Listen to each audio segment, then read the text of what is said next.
英語聞き流し10分間、名作リスニング、英語テキストと MP3 ダウンロード、その他の物語は、ホームページよりご利用いただけます。88thpp.com 88thpp.com The Little Mermaid. Far out in the ocean, where the water is as blue as the prettiest cornflower and as clear as crystal, it is very, very deep, so deep, indeed, that no cable could sound it, and many church steeples, piled one upon another, would not reach from the ground beneath to the surface of the water above. There dwell the Sea King and his subjects. We must not imagine that there is nothing at the bottom of the sea but bare yellow sand. No, indeed, for on this sand grow the strangest flowers and plants, the leaves and stems of which are so pliant that the slightest agitation of the water causes them to stir as if they had life. Fishes, both large and small, glide between the branches as birds fly among the trees here upon land. In the deepest spot of all stands the castle of the Sea King. Its walls are built of coral, and the long Gothic windows are of the clearest amber. The roof is formed of shells that open and close as the water flows over them. Their appearance is very beautiful, for in each lies a glittering pearl which would be fit for the diadem of a queen. The Sea King had been a widower for many years, and his aged mother kept house for him. She was a very sensible woman, but exceedingly proud of her high birth, and on that account wore 12 oysters on her tail, while others of high rank were only allowed to wear 6. She was, however, deserving of very great praise, especially for her care of the little sea princesses, her 6 granddaughters. They were beautiful children, but the youngest was the prettiest of them all. Her skin was as clear and delicate as a rose leaf, and her eyes as blue as the deepest sea, but, like all the others, she had no feet and her body ended in a fish's tail. All day long they played in the great halls of the castle or among the living flowers that grew out of the walls. The large amber windows were open, and the fish swam in, just as the swallows fly into our houses when we open the windows, only the fishes swam up to the princesses, ate out of their hands, and allowed themselves to be stroked. Outside the castle there was a beautiful garden, in which grew bright red and dark blue flowers, and blossoms like flames of fire, the fruit glittered like gold, and the leaves and stems waved to and fro continually. The earth itself was the finest sand, but blue as the flame of burning sulfur. Over everything lay a peculiar blue radiance, as if the blue sky were everywhere, above and below, instead of the dark depths of the sea. In calm weather the sun could be seen, looking like a reddish-purple flower with light streaming from the calyx. Each of the young princesses had a little plot of ground in the garden, where she might dig and plant as she pleased. One arranged her flower bed in the form of a whale, another preferred to make hers like the figure of a little mermaid, while the youngest child made hers round, like the sun, and in it grew flowers as red as his rays at sunset. She was a strange child, quiet and thoughtful. While her sisters showed delight at the wonderful things which they obtained from the wrecks of vessels, she cared only for her pretty flowers, red like the sun, and a beautiful marble statue. It was the representation of a handsome boy, carved out of pure white stone, which had fallen to the bottom of the sea from a wreck. She planted by the statue a rose-colored weeping willow. It grew rapidly and soon hung its fresh branches over the statue, almost down to the blue sands. The shadows had the color of violet and waved to and fro like the branches, so that it seemed as if the crown of the tree and the root were at play, trying to kiss each other. Nothing gave her so much pleasure as to hear about the world above the sea. She made her old grandmother tell her all she knew of the ships and of the towns, the people and the animals. To her it seemed most wonderful and beautiful to hear that the flowers of the land had fragrance, while those below the sea had none, that the trees of the forest were green, and that the fishes among the trees could sing so sweetly that it was a pleasure to listen to them. Her grandmother called the birds fishes, or the little mermaid would not have understood what was meant, for she had never seen birds.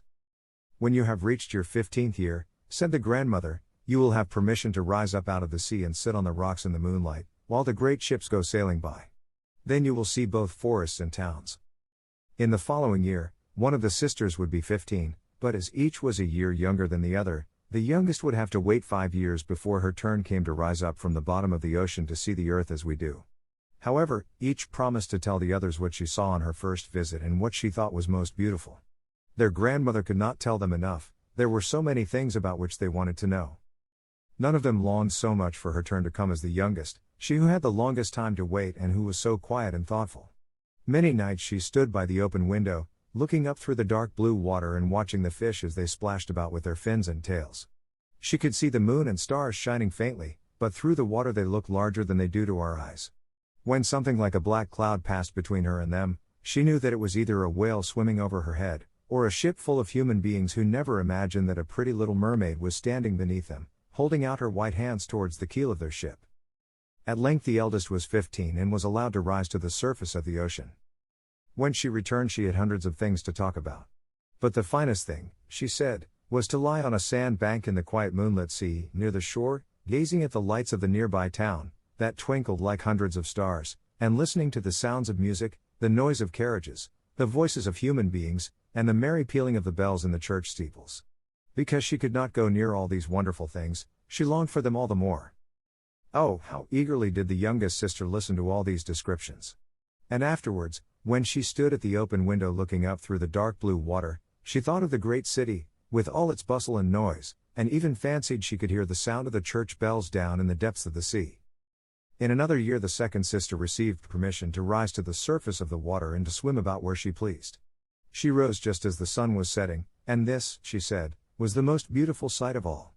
The whole sky looked like gold, and violet and rose-colored clouds, which she could not describe, drifted across it. And more swiftly than the clouds, flew a large flock of wild swans toward the setting sun, like a long white veil across the sea. She also swam towards the sun, but it sank into the waves, and the rosy tints faded from the clouds and from the sea. The third sister's turn followed, and she was the boldest of them all, for she swam up a broad river that emptied into the sea. On the bank she saw green hills covered with beautiful vines, and palaces and castles peeping out from amid the proud trees of the forest. She heard birds singing and felt the rays of the sun so strongly that she was obliged often to dive under the water to cool her burning face. In a narrow creek she found a large group of little human children, almost naked, sporting about in the water. She wanted to play with them, but they fled in a great fright, and then a little black animal, it was a dog, but she did not know it, for she had never seen one before, came to the water and barked at her so furiously that she became frightened and rushed back to the open sea. But she said she should never forget the beautiful forest, the green hills, and the pretty children who could swim in the water although they had no tails. The fourth sister was more timid. She remained in the midst of the sea, but said it was quite as beautiful there as nearer the land. She could see many miles around her, and the sky above looked like a bell of glass. She had seen the ships, but at such a great distance that they looked like seagulls. The dolphins sported in the waves, and the great whales spouted water from their nostrils till it seemed as if 100 fountains were playing in every direction. The fifth sister's birthday occurred in the winter, so when her turn came she saw what the others had not seen the first time they went up. The sea looked quite green, and large icebergs were floating about, each like a pearl, she said, but larger and loftier than the churches built by men. They were of the most singular shapes and glittered like diamonds. She had seated herself on one of the largest and let the wind play with her long hair. She noticed that all the ships sailed past very rapidly, steering as far away as they could, as if they were afraid of the iceberg. Towards evening, as the sun went down, dark clouds covered the sky, the thunder rolled, and the flashes of lightning glowed red on the icebergs as they were tossed about by the heaving sea. On all the ships the sails were reefed with fear and trembling, while she sat on the floating iceberg, calmly watching the lightning as it darted its forked flashes into the sea. Each of the sisters, when first she had permission to rise to the surface, was delighted with the new and beautiful sights. Now that they were grown-up girls and could go when they pleased, they had become quite indifferent about it. They soon wished themselves back again, and after a month had passed they said it was much more beautiful down below and pleasanter to be at home. Yet often, in the evening hours, the five sisters would twine their arms about each other and rise to the surface together. Their voices were more charming than that of any human being, and before the approach of a storm, when they feared that a ship might be lost, they swam before the vessel, singing enchanting songs of the delights to be found in the depths of the sea and begging the voyagers not to fear if they sank to the bottom. But the sailors could not understand the song and thought it was the sighing of the storm.